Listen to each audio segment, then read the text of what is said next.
রাধে রাধে। আসুন আমরা খুব অল্প সময়ের মধ্যে গীতার সারাংশ আমরা শ্রবণ করব। আপনারা সকালে ঘুম থেকে উঠে বা রাত্রিতে যখন শোতে যাবেন তখন এই ভিডিওটি দেখবেন এবং যেই কথাগুলো আমি বলবো সেগুলো অবশ্যই শ্রবণ করবেন। তো চলুন আমি খুব সংক্ষেপে আপনাদের কাছে গীতার সারাংশ তুলে ধরছি। শ্রীকৃষ্ণ বলেন, এই সংসার আমারই তৈরি, মায়া দ্বারা আচ্ছন্ন। এই সংসার আমার দ্বারাই সৃষ্টি হয়েছে। আমি এই সংসারের পালনকর্তা, আবার আমি সব কিছুর বিনাশও করে থাকি। তাই আমি অতীত, বর্তমান এবং ভবিষ্যতের সকল প্রাণীকে জানি, কিন্তু বাস্তবে আমাকে কেউই জানতে পারে না। ভগবান বলেন, যেমন প্রকাশের জ্যোতি অন্ধকারেও ঝলমল করে, এই রকমভাবে সত্য ঝলমল করে। এজন্য মনটা সত্যের পথেই থাকা উচিত। মৃত্যু হলো একটি অটল সত্য, যাকে কখনোই পরিবর্তন করা সম্ভব হয় না। যখন থেকে এই সংসারে নির্মাণ হয়েছে তখন থেকেই জন্ম ও মৃত্যুর চক্র ঘুরে চলেছে। যেভাবে মনুষ্য তার পুরাতন বস্ত্র পরিত্যাগ করে নতুন বস্ত্র পরিধান করে, ঠিক একই রকমভাবে আত্মা ও পুরাতন জীর্ণ শরীর পরিত্যাগ করে নতুন শরীর ধারণ করে। এটাই হলো প্রকৃতির নিয়ম। রাধে রাধে। এই কঠিন সত্যকে মেনে নিয়ে ভয়মুক্ত হয়ে বর্তমানে উচিত এবং নিজের মনের ভেতর থেকে খারাপ গুণগুলিকে পরিত্যাগ করার কথা বলা হয়েছে এই ভগবত গীতায়। গীতায় বলা হয়েছে, দম্ভ, দর্পিস, ক্রোধ, পাক্রুশ, অজ্ঞানী, পার্থ, সম্পদ, অহংকার, রাগ, কঠোর বাণী এবং অজ্ঞানতা, এই সব থেকে মানুষ্যকে দূরে থাকতে হবে। সদ্গুণগুলো নিজের জীবনে ধারণ করা উচিত। এর ফলে জীবনে পরম শান্তির অনুভূতি হয়। শ্রীকৃষ্ণ আরও বললেন, নহি জ্ঞানে সদৃশং পবিত্র বিদ্যতে, অর্থাৎ এই সংসারে জ্ঞানের মতো পবিত্র আর কোনো কিছুই হতে পারে না। শ্রদ্ধাবান লভতে জ্ঞানম, অর্থাৎ জ্ঞানের থাকলেই জ্ঞান লাভ করা যায়। জ্ঞান মারাং শান্তিম অচিরে, জীবনে শান্তি লাভ করার জন্য সাধনা নয়, বরং জ্ঞানের প্রয়োজন হয়।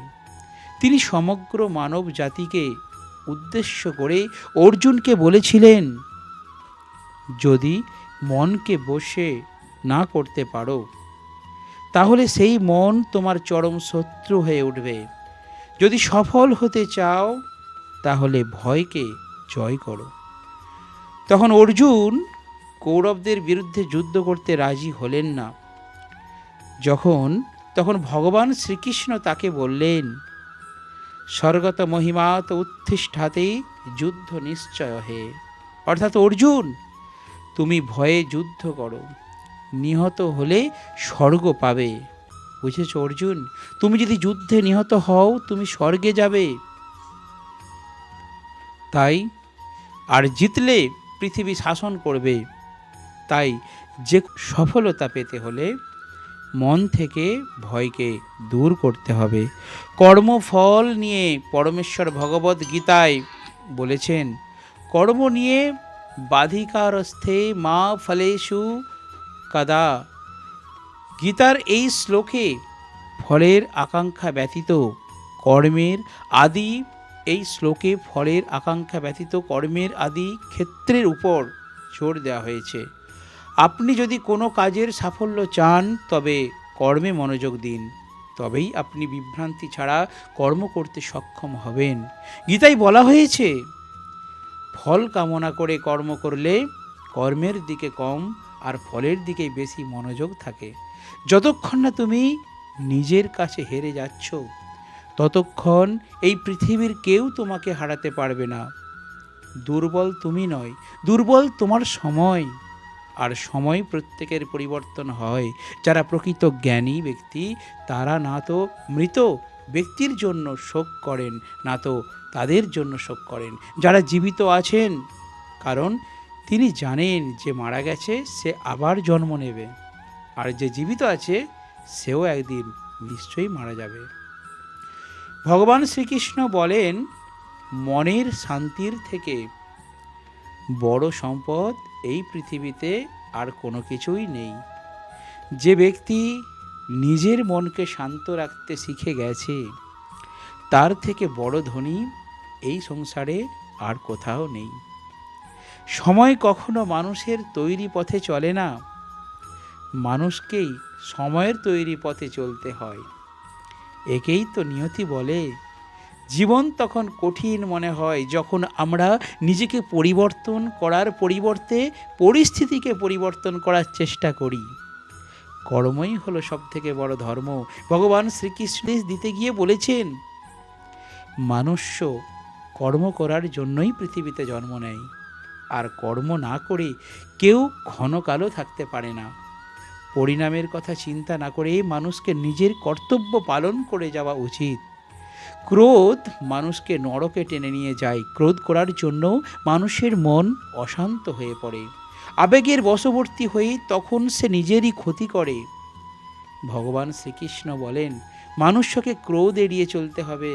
যতই রাগ হোক না কেন নিজেকে নিয়ন্ত্রণ করার প্রচেষ্টা করতে হবে। এই সংসারে আজ যা তোমার কাছে গতকাল তা অন্য কারো ছিল, আগামীকাল তা অন্য কারো হয়ে যাবে। তুমি এই পৃথিবীতে খালি হাতে এসেছো, আর তোমাকে খালি হাতে এখান থেকে ফিরে যেতে হবে। মনের উপর নিয়ন্ত্রণ রাখা অত্যন্ত জরুরি। মানুষের মন বায়ুর মতো চঞ্চল হয়ে থাকে। এই মনের জন্যই মানুষ কাম বাসনার প্রতি আকৃষ্ট হয়ে নিজের লক্ষ্য থেকে ভ্রষ্ট হয়ে যায়। যদি জীবনের সফলতা পেতে হয় তাহলে মনের উপর নিয়ন্ত্রণ পাওয়া খুবই জরুরি। মনকে নিজের বশে করতে পারলে মস্তিষ্কের শক্তি কেন্দ্রীভূত হয় এবং তার জন্য কাজে সফলতা পাওয়া যায়। গীতা আমাদের শেখায়, যে ব্যক্তি নিজের মনের উপর নিয়ন্ত্রণ লাভ করেছে তার মনে অপ্রয়োজনীয় চিন্তা ভাবনা এবং কামনা বাসনা প্রবেশ করতে পারে না। সে অকারণে ইচ্ছা থেকেও নিজেকে দূরে রাখতে পারে, আর তার সাথে ব্যক্তি নিজের লক্ষ্যকেও খুব সহজেই জয় করে নিতে পারে। সদা সন্দেহকারী ব্যক্তি না তো অন্য জীবনে, আর সেজন্যই তুমি সন্দেহের প্রবণতা থেকে দূরে থাকো। অধিক সন্দেহ করলে মনের সমস্ত শান্তি নষ্ট হয়ে যায়, আর ব্যক্তি ভ্রমের বশবর্তী হয়ে আপনজনদের সঙ্গে সব সম্পর্ক নষ্ট করে ফেলে। শরীরের সৌন্দর্যকে মনকে আকর্ষিত করে, কিন্তু স্বভাবের সৌন্দর্য হৃদয়কে আকর্ষণ করে। সেই জন্যই মনুষ্যের স্বভাব সর্বদা নির্মল হওয়া উচিত। কে কি করছে, কেন করছে এবং কিভাবে করছে, এই সব থেকে যত দূরে থাকবে ততই তুমি সুখে থাকবে। জীবনে আমরা কতটা ঠিক কতটা ভুল এটা মাত্র দুজনই জানে। একজন হলেন পরমাত্মা এবং দ্বিতীয়জন হলেন আমাদের অন্তরাত্মা ভগবান শ্রীকৃষ্ণ। শ্রীকৃষ্ণ বলেন, যে ব্যক্তির মধ্যে জ্ঞানের অভাব এবং ঈশ্বরে বিশ্বাসের অভাব থাকে সেই ব্যক্তি জীবনে কখনো আনন্দ এবং সফলতা লাভ করতে পারে না। মানুষের দুঃখের প্রধান কারণ হলো তার মোহ। যে যত বেশি মোহ করবে সে তত বেশি দুঃখ ভোগ করবে। তোমার আফসোস তোমার অতীতে পারবে না, আবার তোমার দুশ্চিন্তা তোমার ভবিষ্যৎকেও পরিবর্তন করতে পারবে না। সেই জন্যই বর্তমানের আনন্দ উপভোগ করাই সব থেকে সুখের। আর শেষ একটি আমি গীতার সারাংশ তুলে ধরবো আপনাদের সামনে, তারপর ভিডিওটি সমাপ্ত করব। দেখুন, ভগবান বলছেন, শ্রীকৃষ্ণ বলছেন, ফলপ্রসূ কাজে লিপ্ত হয়েও কেউ কখনো সুখ অর্জন করতে পারেনি। তাহলে তারা বুঝবে যে তারা যেদিকে ছুটছে তা বৃথা এবং অর্থহীন, এবং তখন তারা আধ্যাত্মিক জীবনের দিকে ফিরতে পারে। যাদের বুদ্ধি আধ্যাত্মিক জ্ঞানে স্থির হয়ে গেছে, তারা বোঝে যে ভগবানই সব কিছুর পরম ভোগদাতা ফলস্বরূপ। তারা তাদের কর্মের ফলের প্রতি আসক্তি পরিত্যাগ করে তার কাছে সমস্ত কিছু নিবেদন করে এবং তার করুণা হিসেবে যা আসে তা নির্মলভাবে গ্রহণ করে। এটি করার ফলে তাদের কর্মগুলি কর্মিক প্রতিক্রিয়া থেকে মুক্ত হয়ে যায়, যা একজনকে জীবন ও মৃত্যুর চক্রে আবদ্ধ করে। তো শ্রোতা বন্ধুরা, আশা করি ভগবত গীতার এই কথাগুলো প্রতিদিন সকালে ঘুম থেকে উঠে আমার এই চ্যানেলের ভিডিওগুলি আপনারা দেখতে না পারলেও অন্তত শুনবেন, এবং রাত্রে শোবার আগে অবশ্যই গীতার সারাংশ যেই কথাগুলি আমি আপনাদের সামনে তুলে ধরব, এই কথাগুলি অবশ্যই শ্রবণ করবেন। আর যদি ভিডিওটি ভালো লাগে অবশ্যই ভিডিওর কমেন্ট সেকশানে বলবেন রাধে রাধে।